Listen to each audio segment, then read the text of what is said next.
פעם, בימים ההם, היה לנו טקס.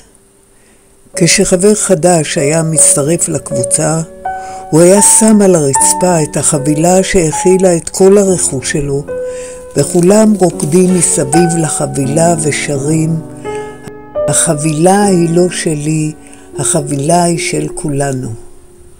כשעליתי ארצה, אבא קנה 1,000 דונם אדמה ורשם על שמי.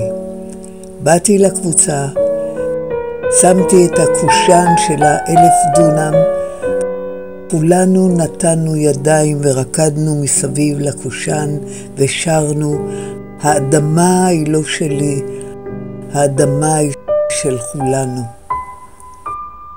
זה היה אחד הרגעים היפים ביותר בחיי.